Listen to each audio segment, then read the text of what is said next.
Eu sou grato a Deus pelo privilégio de estar em sua casa e agradecer também pela vida dessa igreja, desse pastor que me confiou estar aqui hoje com vocês compartilhando da mensagem. E irmãos, antes de eu entrar na mensagem aqui, eu quero só testemunhar uma coisa rápida, que a gente às vezes se envolve em tantas coisas nessa vida e obviamente que isso nos toma o tempo e a gente deixa de se envolver mais com as coisas de Deus. E às vezes a gente um pouco meio que distante, muitas coisas a fazer, e a gente deixa de experimentar a ação de Deus, e a gente vai caminhando nessa vida, às vezes até despercebidos. E quando eu vi que eu estava na escala para trazer a mensagem, eu confesso aos irmãos que o maior dilema para trazer essa mensagem é o tema, né? É aquele tema que Deus fala no nosso coração, e eu meditando algo, eu trouxe um tema que é corriqueiro aqui. Às vezes eu já preguei nas congregações, foram outros temas, mas esse aqui é bem corriqueiro dessa igreja. Eu não sei porque Deus colocou no meu coração, eu confesso. Eu sempre caminho para essa direção, os irmãos logo vão perceber. Mas uma coisa que a gente se preocupa quando vem trazer a mensagem, é a gente trazer um tema que seja abrangente, que a gente consiga falar, que Deus consiga, através de nossas vidas, nos usar. E esse em especial, eu passei a semana meditando, mas não saiu nada. E nada me vinha à cabeça, eu comecei a desenvolver e ficou somente um pouquinho aqui. E exatamente hoje, de manhã, a gente teve um momento do dia de semana aqui na igreja, do devocional, a gente veio participar, compartilhar a mensagem, ele foi quem ministrou. E hoje eu pude experimentar que a ação de Deus, né? Que Deus ele governa as nossas vidas, que Deus ele tem o controle das coisas e que nada é por acaso. Que essa mensagem de hoje ela não é por acaso. O fato de eu estar aqui não é por acaso. Você estar no banco não é por acaso, porque Deus governa a sua igreja e governa as nossas vidas para a sua glória. Nós não somos nada. E eu temeroso com esse tema, eu disse, mas Senhor, falar sobre algo que é difícil de falar, o óbvio, porque o óbvio você diz em duas palavras, né? E o tempo aqui ele é longo. E o óbvio são duas palavras. E eu ainda queria fugir desse tema. E quando cheguei hoje no devocional, aí ele trouxe uma mensagem que tem um pouco a ver com isso aqui. E ela testemunhou que em outra ocasião também a mesma mensagem. Então eu vi que Deus ele realmente programou esse momento para falar as nossas vidas. Quem sabe a minha muito mais do que a sua. Mas o importante, irmãos, é que Deus fale aos nossos corações, amém? Amém. Convido os irmãos para ler comigo o texto, no livro de Atos, capítulo 8, a partir do verso 26, a respeito de Filipe e o eunuco.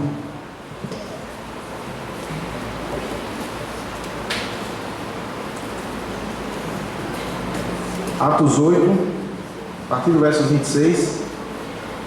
Eu vou ler, os irmãos acompanhem sua Bíblia ou apenas ouvindo. Que diz assim: o anjo do Senhor disse a Filipe: levanta-te e vai para a região do sul, ao caminho que desce de Jerusalém para Gaza, que está deserta. Levantou-se e foi. No caminho viu o etíope, eunuco e alto funcionário de Candace, rainha dos etíopes, o qual era superintendente de todos os seus tesouros, e tinha ido a Jerusalém para adorar. Regressava e, assentando-se no seu carro, lia o profeta Isaías. E assentado no seu carro lia o profeta Isaías. Disse o Espírito a Filipe: chega-te e ajunta-te a este carro. Correndo Filipe ouviu que lia o profeta Isaías e perguntou: entendes tu o que lês? E ele respondeu: como poderei entender se alguém não me ensinar? E rogou a Filipe que subisse e com ele se assentasse. O lugar da escritura que lia era este: foi levado como ovelha para o matadouro, e como está mudo o cordeiro diante dos que o tosquia, assim não abriu a sua boca. Na sua humilhação negara-lhe justiça. Quem contará a sua geração? Pois a sua vida é tirada da terra.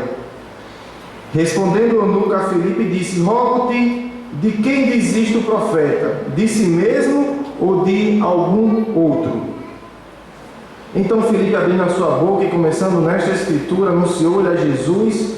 Indo eles caminhando, chegaram a um lugar onde havia água, e o eunuco perguntou: vê aqui a água, o que impede que eu seja batizado? E respondeu Filipe: é lícito se crês de todo o coração. E disse ele: creio que Jesus Cristo é o Filho de Deus. Mandou para o carro e desceram ambos a água, tanto Filipe como o eunuco, e o batizou. Quando saíram da água, o Espírito do Senhor arrebatou a Filipe, e não viu mais o eunuco, mas jubiloso continuou o seu caminho. Filipe se achou em Azoto, e passando, anunciava o Evangelho em todas as cidades, até que chegou a Cesareia. Oremos. Pai querido, toca as nossas vidas nessa noite, ministra aos nossos corações, Senhor, nós somos teus servos, e tu és o que conduz a tua igreja. Não seja feita a nossa vontade, nem aquilo que queremos ouvir, mas a tua vontade é aquilo que precisas falar aos nossos corações. Somos gratos a ti, em nome de Jesus Cristo. Amém. Amém. Irmãos, antes de entrar na mensagem aqui, eu queria só reforçar o cenário que a gente vive hoje com relação à comunicação, a relacionamento pessoal. A gente sabe que a tecnologia muito avançou ao longo dos anos. Eu acredito que há 10 anos atrás não se tinha tanta facilidade de se comunicar com alguém como hoje. O mundo está conectado. Antigamente, para se saber de alguém, tinha que se mandar uma carta, esperar que aquela pessoa recebesse, Deus sabe quando, para depois ela responder, e isso aí passava-se talvez até mais de um mês. E quem não conhece o famoso telegrama, né, do meu tempo, quando a notícia era urgente, mandava-se o telegrama. Mas mesmo essa dificuldade de comunicação, as pessoas no passado, elas eram de relacionamento mais intenso do que é hoje. Porque a tecnologia avançou, uniu as pessoas. Hoje acontece algo aqui, o mundo está sabendo. Inclusive essa mensagem está sendo aqui anunciada, está sendo filmada, vai para o Facebook, vai para o YouTube, todo mundo assiste no cômodo da sua casa, em qualquer lugar, não se sabe nem até onde pode se alcançar, quantas vidas, facilitou muita coisa. Só que, do mesmo modo que veio o bônus, também tem o ônus. As pessoas passaram a ficar mais frias nos seus relacionamentos. A coisa está mais superficial. Porque as pessoas se preocupam em ter quantidade de amigos, de curtidas e etc. Tem tanta gente para dar atenção. Os grupos do WhatsApp não param. São muitas mensagens, muita gente falando. E para que a gente consiga dar conta de tudo isso, precisa ser superficial, porque se você for entrar fundo com cada pessoa, detalhadamente, se inteirar, você não vai conseguir dar conta, porque é muita coisa. E logo, a gente começou a se acostumar com a superficialidade das relações. Hoje em dia, é comum acontecer, inclusive eu várias vezes já fiz, a gente até tenta se policiar, mas já me peguei várias vezes, estar em reunião com amigos, e está isolado ali no mundo do WhatsApp, na internet, e as pessoas ao redor também fazendo o mesmo. Porque é muita coisa para a gente se preocupar. E os relacionamentos começam a se esfriar, a gente já não olha mais para o nosso irmão como olhávamos antes, a gente já não conversa mais com ele como antigamente. Se resume à superficialidade. E logo, com essa superficialidade, o homem caminha para um erro grave, que muitas vezes nós somos tentados todos os dias. É a idolatria do eu. É eu olhar para mim mesmo e analisar o que é melhor para mim, para a partir disso eu fazer algo para alguém. Se aquilo for benéfico a mim, eu vou em frente. Mas se aquilo não me trouxer nenhuma vantagem, a nossa tendência natural é recuar. Por quê? Por que eu vou empreender tempo numa relação com alguém se eu tenho tantas pessoas para conhecer, tantas pessoas falando comigo? Não se gasta mais tempo, não há mais dedicação nos relacionamentos pessoais, porque é mais fácil trocar amizade. É muito simples. Ou como alguém diria, né? É melhor excluir. Você excluiu ali do grupo, do Facebook, bloqueou, pronto. É fácil. Mas corrigir os problemas de um relacionamento dedica tempo. E a gente não tem mais tempo para isso. Infelizmente, essa é a realidade. E logo também, do mesmo modo, viver não é mais suficiente, mas é preciso mostrar o que se vive. Isso é o que vale hoje em dia. Várias vezes eu saio com minha esposa e a gente chega no canto para aproveitar e ela me chama para tirar foto. Eu acho que os irmãos aqui já experimentam a mesma coisa, né? E tira foto para cá e foto para lá, a gente não consegue nem aproveitar o momento ali, não dá para viver aquilo porque tem que tirar foto para registrar, para mostrar o que fez, o que deixou de fazer. Esse é o cenário que a gente vive. Mais importante do que viver é mostrar o que se vive. E logo nessa idolatria do eu, aí vem o egocentrismo, a gente olha para si, a idolatria a si mesmo. Irmãos, deixa eu entrar aqui no texto. Dito isso, se a gente for observar o contexto desse texto aqui, nós podemos observar que Filipe estava em Samaria pregando o Evangelho. Filipe era um diácono, juntamente com Estevão, pregava o Evangelho. Estevão tinha sido apedrejado, martirizado. E agora Filipe estava pregando com muita audácia, com muita autoridade. As pessoas estavam se convertendo, a igreja estava crescendo, o Evangelho em Samaria estava prosperando. O que Filipe estava fazendo ali, na ordenança de Deus, era algo tremendo, era algo divino. Multidões estavam dispostas a ouvir. Hoje em dia a gente vê nas igrejas poucas pessoas dispostas a ouvir. Mas nesse texto aqui, se a gente for percorrer pelo capítulo, nós podemos entender que Filipe estava no cenário ideal, onde ele tinha sede de pregar e as pessoas tinham sede de ouvir. Deus fazia as coisas, Deus agia, curava, era milagre, era bênção. E agora o Espírito Santo chega para Filipe e diz assim: olha, tu vai sair daí e tu vai para uma estrada deserta que sai de Jerusalém em direção a Gaza. Olha que pedido difícil. Um homem que agora estava no holofote, estava no centro das atenções, porque ele era o mensageiro, o seu ministério estava prosperando. E alguém poderia até dizer assim: mas Filipe, tu vai sair daí para ir para um deserto, Filipe? Se tu sair daí, como é que vai ficar a igreja aqui? Como é que vai ficar o povo? As pessoas querem te ouvir, Deus está fazendo coisa grande, está tudo dando certo. Não há razão para você sair de onde você está e ir para esse deserto. Irmãos, a gente fica procurando pretexto para não obedecer a Deus, porque muitas vezes a ordem de Deus desagrada os nossos interesses. Deserto não agrada a ninguém, porque deserto é complicado viver. É muito difícil viver em deserto.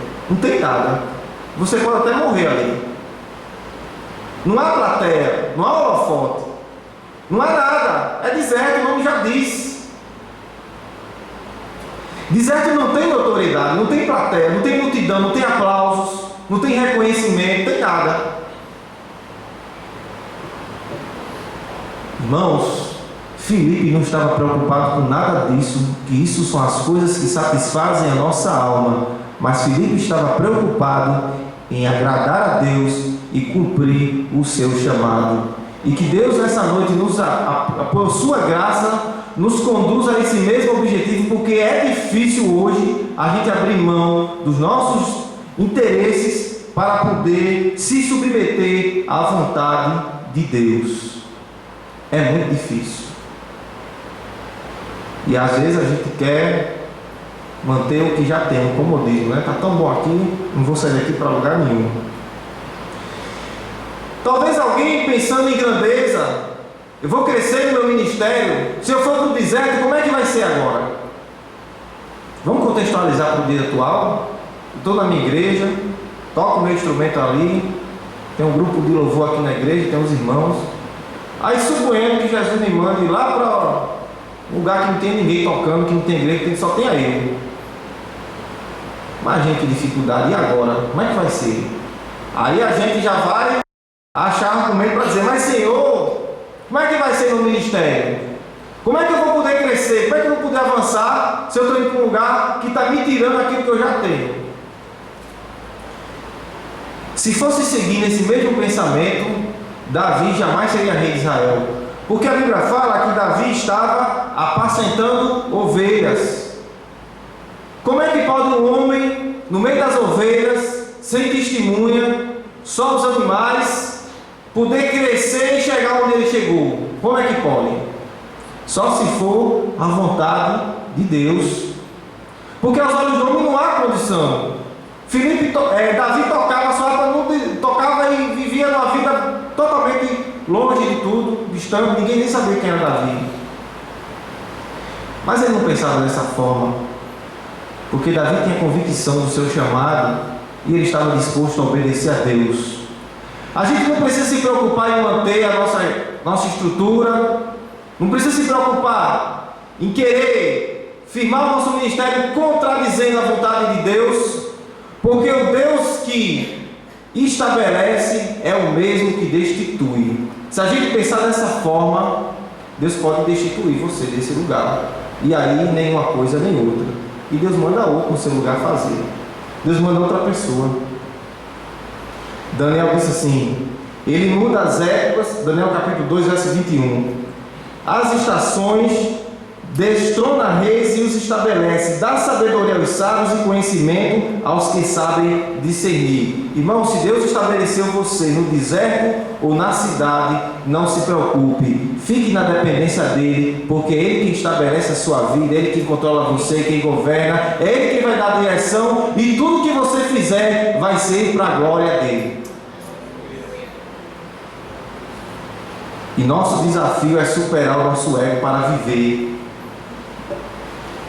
em humildade e fazer a vontade de Deus.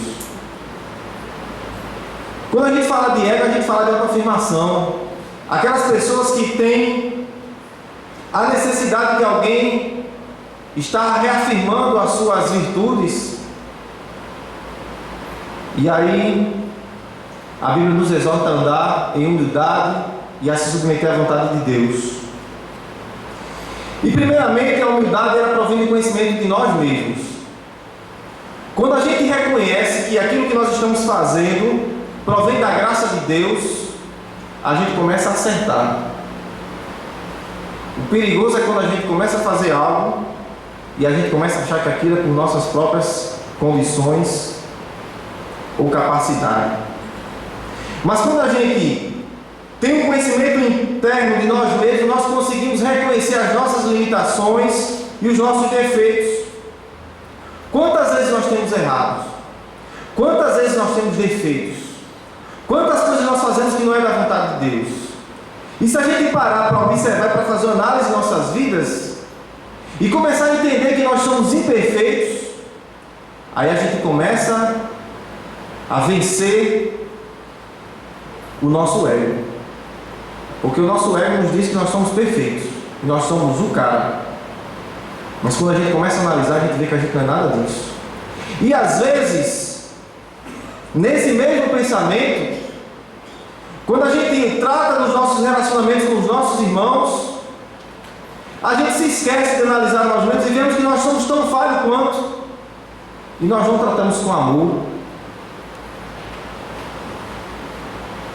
Nós nos esquecemos que nós também erramos, assim como ele. E Deus nos conclama nesta noite a deixar de lado os nossos interesses, fazer a sua vontade, a olhar os nossos irmãos com amor, porque amanhã seremos nós que estaremos no lugar de juízo. E a humildade também ela se origina em confrontarmos a nossa vida com a de Cristo. Ora, se você está fazendo algo, está dando muito certo, aí você pode até o ego querer crescer. Aí se a gente para, vamos nos comparar com Cristo e logo nós encontraremos muita coisa para melhorar em nossas vidas e a gente passa a reconhecer que sem Cristo nós não somos nada. Temos que nos comparar pelo que é melhor. Se eu for me comparar no instrumento com alguém que está começando agora, o meu ego vai subir. Mas se eu for me comparar com alguém que já toca há anos e que tem estrada pela vida, eu vejo que eu não sei de nada. Assim é você na sua vida, no seu dia a dia, no seu ministério. Nós precisamos confrontar nossa vida com a de Cristo. Ele é o nosso espelho. E quando nós olhamos para Ele, a gente encontra as nossas perfeições e vemos o quão distante estamos da perfeição. Obviamente nós somos perfeitos aos olhos de Deus por meio de Cristo da graça, mas em nossas obras nós somos muito falhos. Temos que nos comparar a Cristo todos os dias para a gente poder subjugar o nosso ego e não deixar que ele cresça de modo que a gente venha desprezar o chamado de Deus e agir conforme as nossas próprias vontades. Irmãos, Filipe estava ali pregando para multidões e Deus manda ele para o deserto. Sobre a ótica humana, a gente vai pensar que nós precisamos ganhar muitas vidas para Deus. Lógico. É mais fácil ganhar vida na multidão do que no deserto. E se Filipe fosse pensar dessa forma, ele não teria saído daquele lugar para ir ao deserto, aquela estrada, encontrar com o eunuco. Porque eu posso pensar, eu preciso ganhar muita gente. O campo aqui é melhor, é mais favorável. Talvez no deserto eu só ganhe uma vida. E a nossa preocupação é fazer coisas demais, coisas grandiosas, para alcançar muita gente. Isso é lícito. Mas se estiver na vontade de Deus, e você deixar de pregar para multidões e for pregar só para uma pessoa, não tem problema. O importante não é a quantidade, o importante é a obediência. Jesus até disse: a obediência quero, e não sacrifício. Às vezes achamos necessário ganhar a multidão, mas desprezamos o nosso chamado, que muitas vezes está numa simples palavra, uma simples vida que nós ganhamos para Jesus através de uma palavra que nós damos, através do nosso testemunho onde estamos. Talvez nos sentimos inferiorizados porque não fazemos grandes coisas, não estamos na frente aqui pregando ou cantando, estamos no banco, mas o ministério da gente não é medido pela ótica humana, ele é medido pela ótica de Deus. E não importa se você está atingindo 1000 pessoas ou só uma, o importante é estar na vontade de Deus. E quando Filipe recebe essa ordem, ele não questiona, ele vai. Nós não vemos no texto aqui Filipe questionando. A obediência, ela precede a bênção. Se nós quisermos ser abençoados por Deus, nós precisamos obedecer. Porque antes da bênção vem a obediência. Que é um exemplo disso Naamã. Naamã foi buscar a bênção, a cura. E quando ele chega, aí o profeta diz assim: ó, diga a ele que vá mergulhar no rio 7 vezes. E Naamã sai triste. Mas se Naamã não tivesse obedecido, ele não teria recebido a sua bênção. A bênção estava na obediência. Filipe nem se preocupa como é que ele vai se manter no deserto. Ele tinha uma ordem, ir para aquele lugar. Não sabia o que ia fazer ali. Deus não havia dito previamente a Filipe: ó, tu vai para o deserto, vai ter um eunuco, tu vai pregar para ele. Não, vai para o deserto. Se fosse eu, a primeira coisa que eu ia perguntar assim: mas como é que eu vou viver lá, meu Deus? Quem vai mandar a minha comida? Eu preciso me alimentar da minha família. Quem vai me dar o sustento? Nós vemos como Deus age de forma sobrenatural, e Ele diz na sua palavra: o meu justo viverá da fé.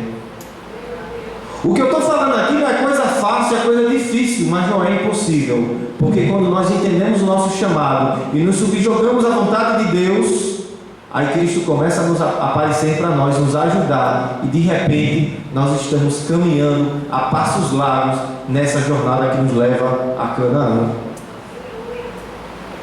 Uma viagem distante,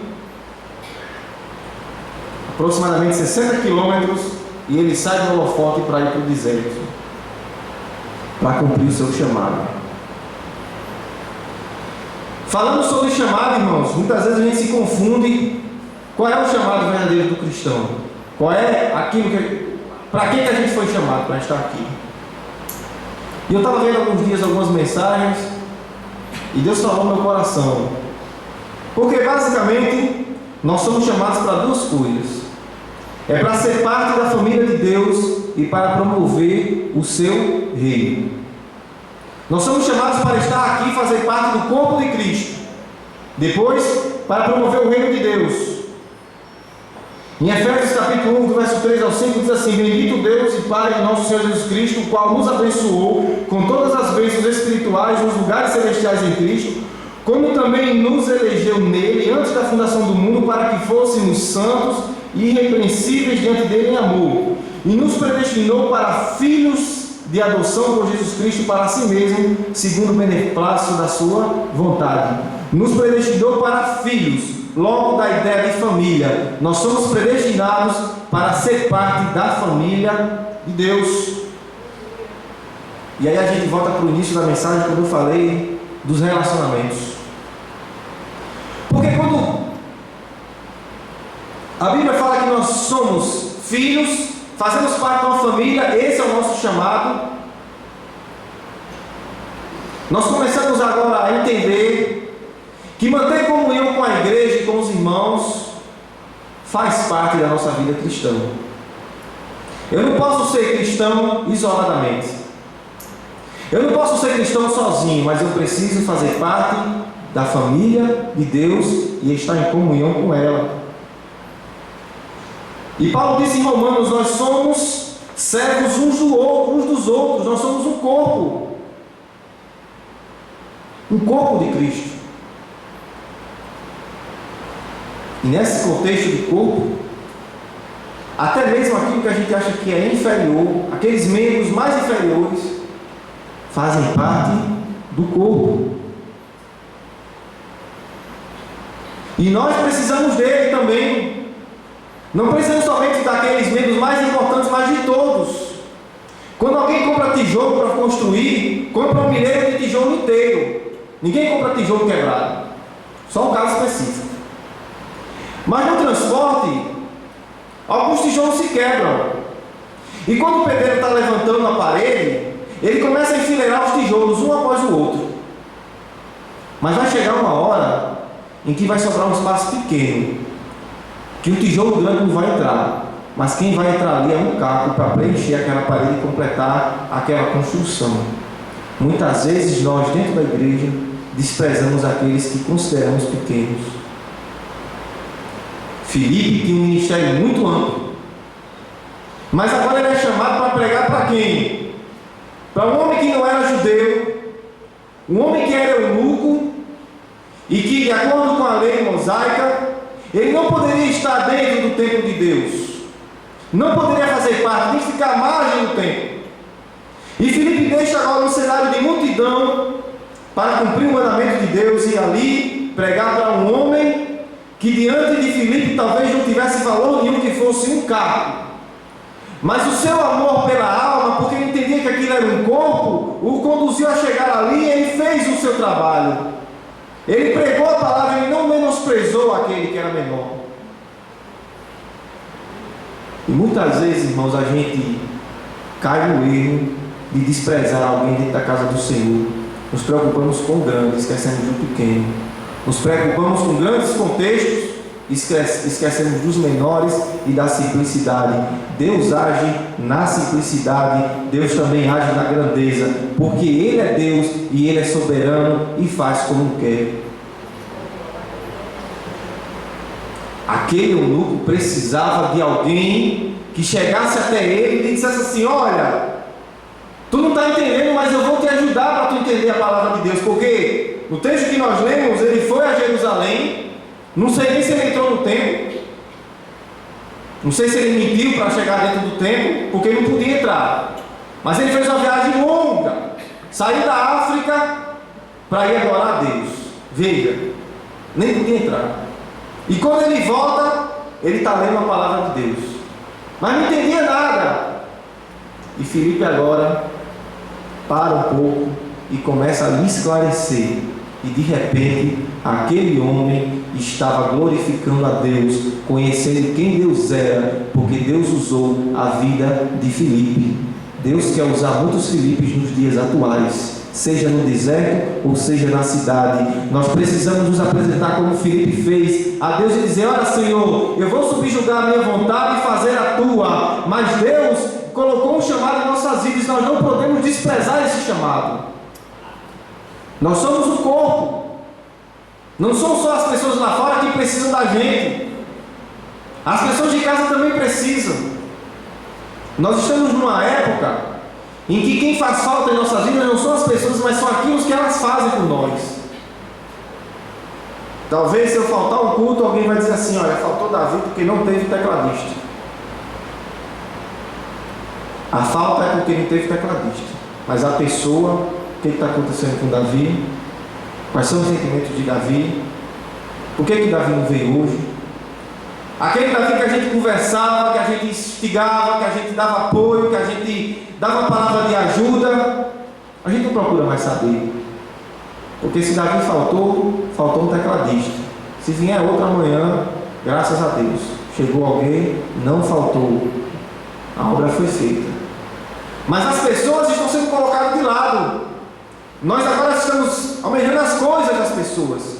Deus precisa de você. A igreja precisa de você. Eu preciso de você. É olho no olho. É nós dois comungando do mesmo pão, apertando a mão do outro, chorando a mesma dor, se alegrando com a sua alegria, com a sua vitória, porque nós somos família do corpo de Cristo. Nós fazemos parte desse corpo e nós precisamos andar, como Cristo falou, em amor uns para com os outros.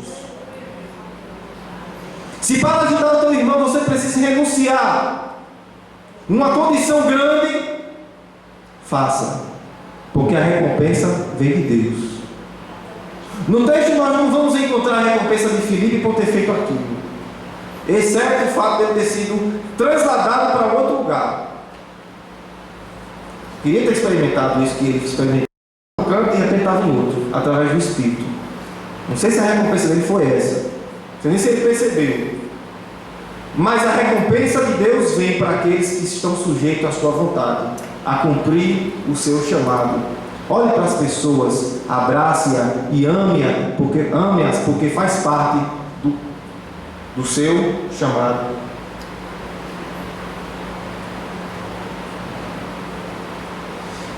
Interessante é que a gente às vezes coloca os nossos interesses à frente.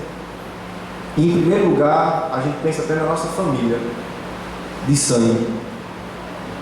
E a gente diz assim: eu vou fazer isso, deixar a minha casa, deixar a minha família, para estar ajudando alguém que não é família minha, que é crente apenas, que congrega comigo. Irmãos, nós esquecemos de uma coisa: essa família que está aqui é aquela que vai nos acompanhar por toda a eternidade com Deus. Porque são os que vão para o céu. Porque a família da terra vai se acabar daqui a pouco. Eu estou envelhecendo. Talvez eu não chegue nem aos 70 anos, porque a alimentação de hoje em dia é difícil. Os mais antigos têm uma saúde boa porque se alimentavam bem. Hoje em dia é difícil.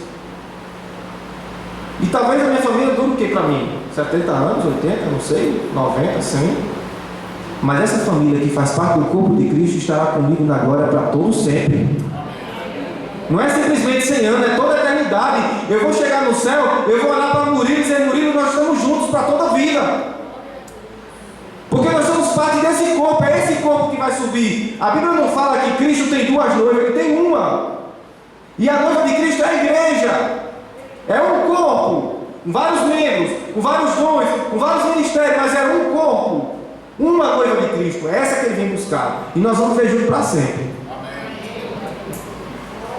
E quando a gente se esfria no relacionamento, se afasta dos irmãos, porque nós valorizamos o nosso eu, nosso interesse, nossa casa, nossa família, tudo eu. Imagine, Jesus volta agora, vem dar para o céu, aí chega lá: irmão Josias, vamos conversar, porque naquela época a gente não teve tempo. A gente não praticou a comunhão que deveríamos praticar. Eu nem lhe conheço, só sei que você toca. Já pensou? Que dificuldade. Essa família vai para o céu, vai viver para sempre com Deus, e você faz parte dela. Se alegre por isso. Ame a seu irmão. Não despreze aquele que você julga menor, porque todo aquele que está aqui foi chamado por Deus. Amar os irmãos é um mandamento divino. Não é simplesmente um capricho ou uma cereja no bolo. Algo que eu posso fazer a mais, não tem recompensa. Não, é mandamento divino. Amar-vos uns aos outros. Nós precisamos de você, não das coisas. E segundo chamado é dar fruto. Eu tenho que dar fruto.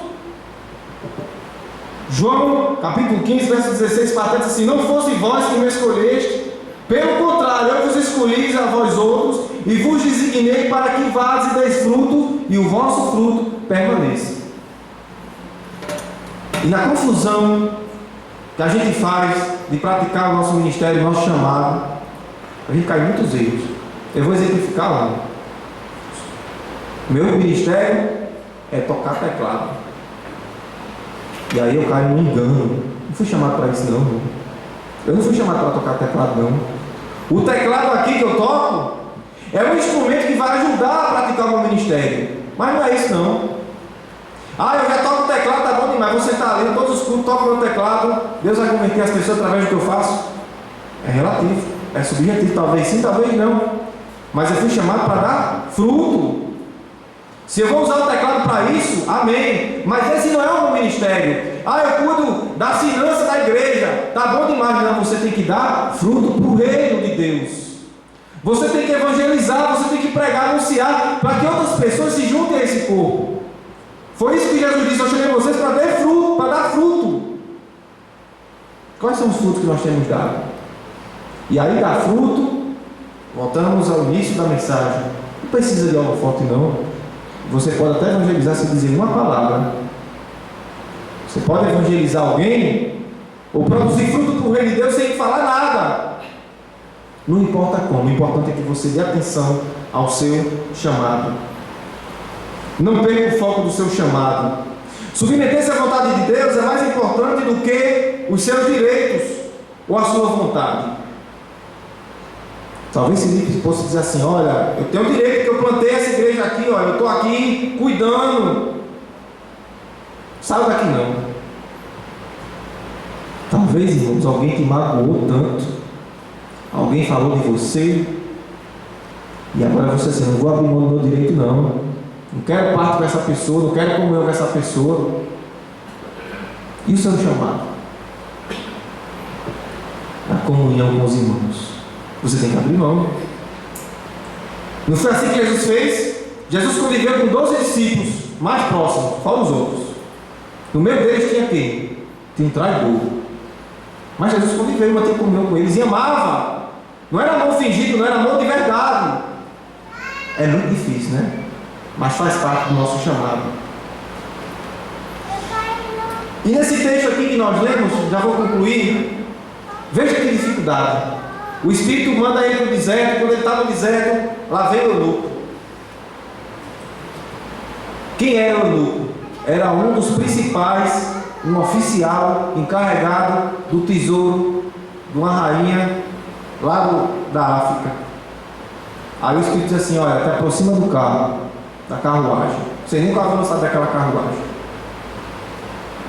Que dificuldade. Imagina um homem no deserto, oficial, acostumado a mexer com dinheiro, com tesouros. Aí Deus manda ele se aproximar do carro. O que o povo vai pensar logo? É um ladrão. Lá vem um ladrão. O homem está sozinho na estrada, vem correndo em direção a ele, é um ladrão. Mas foi Deus que mandou? E Filipe fez. Ele não se preocupava com o que fosse pensar dele, o que fosse acontecer, porque ele estava na vontade de Deus. Estava seguindo a ordem de Deus. E às vezes nós nos preocupamos muitas vezes com aquilo que as pessoas pensam de nós para cumprir o nosso chamado. Não é importante o que as pessoas pensam de nós. O importante é saber quem está dizendo, porque às vezes quem está pensando alguma coisa é fulaninho, que já é conhecido como fofoqueiro. Tudo está contando. Aí você nem se preocupe. Mas às vezes alguém olha para você assim: mas fulano está fora dos propósitos. Quem foi que falou? Foi irmão fulano. Irmão fulano, vou ter que conversar com ele e esclarecer, porque irmão fulano é uma pessoa que merece esclarecimento. Ele não está sabendo. E isso é importante. Mas jamais desprezar o nosso chamado baseado naquilo que as pessoas pensam de nós, porque muitas pessoas vão pensar muitas coisas. Mas a preocupação de Filipe era agradar a Deus. E eu vou concluir dizendo o seguinte, irmãos: Deus não precisa de nós, não precisa da gente para poder cumprirmos o seu propósito. Não. Pelo contrário, Ele nos deu esse privilégio, nos agraciou. Nós nos sentimos honrados e agraciados por estarmos aqui, cumprindo esse propósito.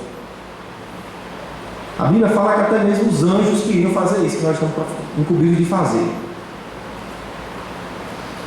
Mas Deus nos chamou, nos deu esse privilégio. A igreja conta com você. O mundo que está aí afora conta com você. Que Deus nos ajude para nós cumprirmos o nosso chamado e que Deus abençoe a igreja em nome de Jesus. Amém.